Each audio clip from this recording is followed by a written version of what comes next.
Radhe Krishna friend. तो आपका आपके अपने चैनल में स्वागत है, गोपाला ब्लॉग में। तो आज मैं आपके साथ अपना पूरा दिन का वीडियो शेयर करूंगी कि मैं किस तरीके से अपने घर का काम करती हूँ और किस ट्रिक के साथ करती हूँ, ताकि ये काम मेरा मुझे 1 हफ्ते से लेकर 10 दिन तक बहुत आराम रहता है। मुझे ये काम इस तरीके से मैं करती हूँ ना, और चीज़ें मैनेज करके रखती हूँ, तो मुझे 1 हफ्ता 10 दिन बहुत ही ज़्यादा यानी कि टाइम रहता है। काम मेरा बहुत जल्दी हो जाता है, आसानी से हो जाता है। तो वो अभी आपको मैं आगे पता चलेगा कि मैं किस तरीके से काम करती हूँ। अगर आप भी इस तरीके से करेंगे तो आप अपने घर के काम को बहुत अच्छे से मैनेज कर पाएंगे और बहुत एंजॉय मस्ती के साथ अपने घर का काम करेंगे। आपको काम का बर्डन नहीं लगेगा कि हाँ कि हमारे घर में बहुत काम है, हमें ये भी करना है, हमें वो भी करना है। अगर स्टेप बाय स्टेप आप काम करेंगे ना, तो आपको काम करने में बहुत ही ज़्यादा आसानी होगी और आपको घर के काम करने में बहुत यानी कि मैं क्या ही बताऊँ, बहुत ही अच्छा लगेगा। ऐसा नहीं लगेगा कि हमारे घर में बहुत काम है और मैं काम कर कर के थक गई हूँ, या मैं काम करने के लिए ही बनी हूँ। आप अपने लिए भी समय निकालेंगे, आप अपने आप को भी समय देंगे और अपने बॉडी का, अपनी सेहत का, अपनी स्किन का, सब चीज़ का आप बहुत ही अच्छे से ख्याल रख पाएंगे।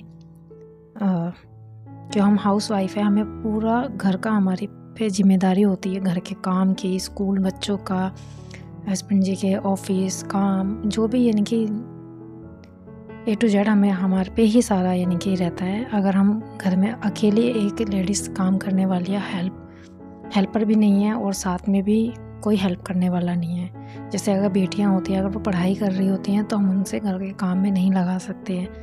अगर बड़ी होती हैं तो एक बार को फिर भी थोड़ा बहुत हेल्प हो जाती है, लेकिन अगर छोटे बच्चे होते हैं और लड़के होते हैं तो फिर जब पढ़ाई कर रहे होते हैं उस टाइम पे हम उनको घर के काम में नहीं लगा सकते हैं, क्योंकि उनकी वो उम्र पढ़ाई की है। और थोड़ा छोटा मोटा हम हेल्प ले लेते हैं, लेकिन फिर भी हम उन पे डिपेंड नहीं रह सकते। तो हमें जो भी करना है हमें खुद से ही करना है। तो आप एक ट्रिक के साथ, एक समझदारी के साथ, तो सबसे ज़्यादा तो मायने रखता है हमें अपना उठने का टाइम। तो सबसे पहले जल्दी उठिए, अपना उठने का एक टाइम बनाइए। अगर आपकी नींद नहीं खुलती है तो फ़ोन में अलार्म लगाइए, तो जल्दी उठेंगे तो काम भी जल्दी जल्दी होंगे। आप बच्चों का लंच वगैरह तैयार कर पाएंगे और घर का काम भी टाइम से कर पाएंगे, क्योंकि बहुत सारे काम हो जाते हैं और आधी से ज़्यादा तैयारी हमें रात के ही करके रखनी चाहिए। जैसे कोई सब्ज़ी वगैरह कट करने वाली होती है, उसे हम रात के ही कट करके रख सकते हैं। जैसे मैंने टिंडे आज बनाए हैं, तो टिंडे की सब्ज़ी मैंने रात में ही काट ली थी, टिंडे काट के रख लिए थे। उसका जो प्याज वगैरह का मसाला जो भी बनाना था वो मैंने सब रात के ही बना के रख लिया था। तो मैंने जमाई थी दही, तो उसको रख देते हैं फ्रिज में। और इस टाइम पे मेरा झाड़ू पोछा सब हो गया था और मैंने नहा भी लिया था, सब्जी छोक दी है। तो ये है जल्दी उठने का फ़ायदा। तो मैं 4:30 पौने 5 उठ जाती हूँ। उसके बाद उठ के मैं थोड़ा सा टहलती हूँ। गुनगुना पानी हम दोनों हस्बैंड और वाइफ पीते हैं, गुनगुना पानी पीते हैं। उसके बाद फिर मैं लगती हूँ अपने काम में, फटाफट झाड़ू पोछा वगैरह करते हैं। और यही जो हमारा रोज़ का काम होता है, बच्चों का टिफ़िन, हस्बैंड का टिफ़िन, ये सब। तो काम करने के तरीके होते हैं, अगर हम तरीके से करते हैं तो हमें बिल्कुल बर्डन नहीं लगता। तो ये मेरा बेटा है, आज इसे स्कूल जाना नहीं था, तो ये फटाफट अपना जो बनाना शेक होता है ना, तो अगर ये स्कूल जा रहा होता तो इस टाइम ये तैयार हो रहा होता तो मुझे बनाना होता। तो आज इसको स्कूल नहीं जाना था, ये अपना बनाना शेक बना रहा है। तो देखिए फ्रेंड्स, सब्जी भी बन के हो गई है तैयार। तो ये इतनी बढ़िया और इतनी अच्छी सब्जी इसीलिए बन पाई जल्दी टाइम पे कि हम जल्दी उठे थे। तो सबसे ज़्यादा रोल हमारा उठने का समय भी होना चाहिए। तो हम जितना जल्दी उठेंगे और अपने काम के हिसाब से कि हम कितनी देर में कितना काम कर सकते हैं, उस हिसाब से उठने का समय आपको तय करना चाहिए। तो देखिए बनाना शेक बन के हो गया तैयार और हस्बैंड जी चले गए थे अपने काम पे, आशी भी चली गई स्कूल। और आज बेटा नहीं गया कि इसको बाल कटवाने थे। इसके स्कूल में बोला गया कि बाल कटिंग करा के आना, नहीं तो क्लास में नहीं बैठने दिया जाएगा, क्योंकि उसके बाल काफ़ी बड़े हो गए थे। तो ये सब करने के बाद फिर मैं अब आराम से करूँगी अपनी पूजा, अपने कान्हा जी की सेवा, जो भी मैं करती हूँ। वो मैं सब तसल्ली से, ये सब मैं ना बाद में ही करती हूँ क्योंकि उस टाइम पे ना पूजा नहीं हो सकती। अगर मैं पूजा में बैठ जाऊँगी तो फिर बच्चे भी लेट हो जाएंगे, हस्बैंड जी भी लेट हो जाएंगे। तो ऐसी पूजा का कोई फ़ायदा नहीं कि आप सबको लेट करके और नाराज़ करके भेजें। तो अब मैं अपने चाय नाश्ता कर लेती हूँ, नमकीन है और चाय है। तो तसल्ली भरी चाय बहुत ही आनंद देती है। तो ये देखिए फ्रेंड, ये मैंने प्याज वगैरह सब काट के रख लिया है। प्याज है, लहसुन है, अदरक है, ये हरी मिर्चें हैं, ये भी मिर्च है, टमाटर है और इसमें है धनिया और पुदीना। तो हम अपने काम को जल्दी करने के लिए और बढ़िया से मैनेज करने के लिए आज मैं आपको एक बहुत बढ़िया तरीका बताऊंगी कि हम अपना काम समय पे कर पाएँ और अपने आप को भी रेस्ट दे पाएँ। तो चलिए फ्रेंड, करते हैं अपना काम करने का स्मार्टी तरीका। और ये डब्बियाँ भी मैंने धो के रख ली हैं कि इसमें पहले से यही सामान रहता है, लेकिन आज से पहले मैंने आपके साथ कभी शेयर नहीं किया। मैंने कहा चलिए अब आपके साथ शेयर करते हैं कि मैं अपना काम जल्दी कैसे करती हूँ और अपने आप को समय कैसे देती हूँ। तो ये डब्बियों में यही सब सामान रहता है जो मैं आपको दिखा रही हूँ ना। तो ख़त्म हो गया था तो मैंने धो के रख ली हैं डब्बियाँ। तो अब दोबारा से हमें यूज़ करना है इसलिए। तो सबसे पहले हम मिक्सी में ग्राइंड करेंगे धनिया, पुदीना, हरी मिर्च और टमाटर। क्यों हमें प्याज और लहसुन वाला पहले नहीं ग्राइंड करना है, क्यों हमें अगर कान्हा जी के लिए या भगवान जी के लिए भोग बनाना हो तो सबसे पहले हम ऐसी चीज़ डालेंगे जिसमें कान्हा जी का भोग हो या भगवान जी के भोग में कोई दिक्कत ना आए। तो प्याज और लहसुन हम सबसे लास्ट में ग्राइंड करेंगे। तो ये देखिए ये एक पेस्ट बन के हो गया है तैयार। तो हम इसकी बनाएंगे धनिया पुदीने की चटनी। तो चटनी हम बना के रखेंगे, 1 हफ्ता हमारी आराम से चलेगी। फिर उसके बाद कर लेंगे अदरक का पेस्ट बना लेंगे अदरक का, और उसको भी मैंने पलट दिया था। फिर रह गई थी हरी मिर्चें, जो हरी मिर्च भी थी ना उनको भी मैंने पीस लिया है। तो हरी मिर्चें पीसने के बाद लास्ट में लहसुन पीस लिया था, और जो हमें इसमें प्याज डालना था ना चटनी में, वो प्याज को भी मैंने पीस लिया था। लहसुन और प्याज सबसे लास्ट में पीसा है।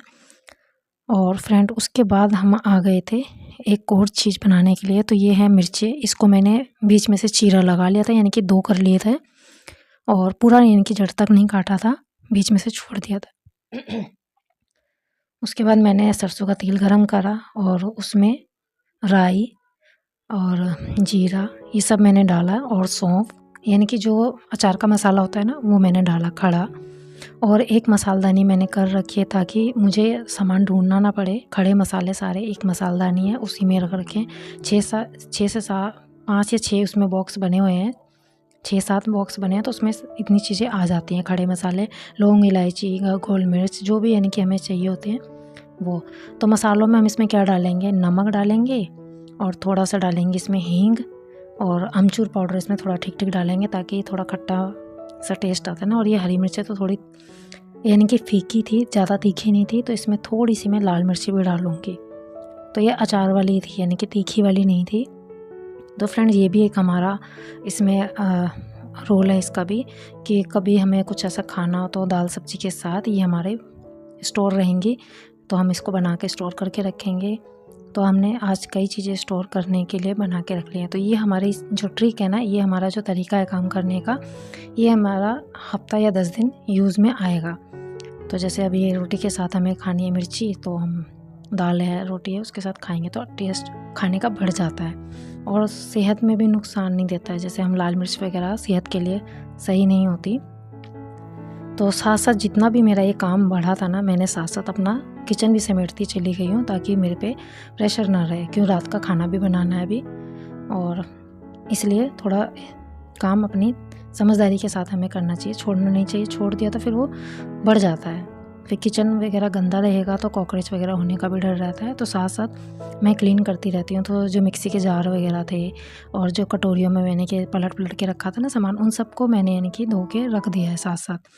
अभी देखिए ये चटनी है, तो ये चटनी में मैं मसाले डालूँगी। इसमें मैंने थोड़ी सी हींग डाली थी, थोड़ा सा पिसा हुआ जीरा का पाउडर डाला था, तो इससे चटनी का टेस्ट बहुत बढ़िया बढ़ गया।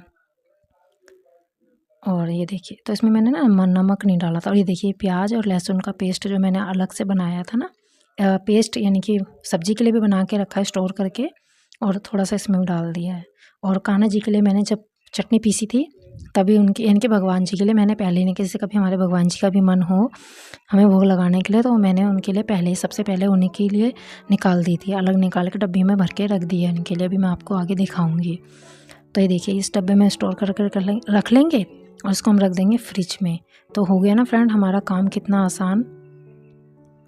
तो अगर आप भी इस तरीके से काम करेंगे ना तो आपको भी काम का प्रेशर बिल्कुल नहीं होगा और आपको मज़ा आएगा घर के काम करने में। तो ये देखिए ये अदरक का पेस्ट हो गया, तो ये डब्बी में हमने भर के रख लिया। अब जब भी हमें दाल सब्ज़ी बनानी होगी तो हमें अदरक पीसने की ज़रूरत नहीं है। ये लहसुन का पेस्ट है तो लहसुन पीसने की ज़रूरत नहीं है। हरी मिर्चें हैं तो इसको भी पीसने की ज़रूरत नहीं है, फटाफट प्याज वगैरह काटा। और अब अगर हमें लगता है कि हमें सुबह ये सब्ज़ी बनानी है तो प्याज टमाटर हम पीस के रखेंगे रात में, और सुबह सुबह हमारा बच्चों का लंच परफेक्ट बन के तैयार हो जाएगा। जैसे कभी बच्चों को छोले चावल खाने का मन होता है, राजमा चावल खाने का मन होता है, जिसमें हमें इन सब चीज़ों की ज़रूरत पड़ती है। तो ये देखिए मिर्चें भी हमारी हो चुकी है ना, तो अब इसको भी हम डब्बे में स्टोर करके रखेंगे। तो हो गया ना हमारा 10 दिन का काम, कितना इजीली, कितना आरामदायक। अब मेरे पास समय है। अब मैं जो ये मुझे प्याज लहसुन पीसने में सुबह का समय जाता या शाम का समय जाता वो मेरा बच गया। एक दिन लगा लेकिन बच गया। आधा घंटे में हमारी ये सब चीज़ें बन के हो गई तैयार। तो ये देखिए ये वाली है चटनी मैंने अपने कान्हा जी के लिए निकाल दी है, क्योंकि कभी कभी हमारे कान्हा जी का भी मन करेगा धनिया पुदीने की चटनी खाने का। तो फ्रेंड आज का ये मेरा ट्रिक ब्लॉग कैसा लगा स्मार्टली तरीका करने का, तो कमेंट करके ज़रूर बताइएगा। अगर कुछ भी पसंद आया हो तो मुझे कमेंट करिएगा। तो मिलेंगे नेक्स्ट ब्लॉग में कुछ नई ट्रिक नए सुझाव के साथ। तब तक के लिए राधे कृष्णा।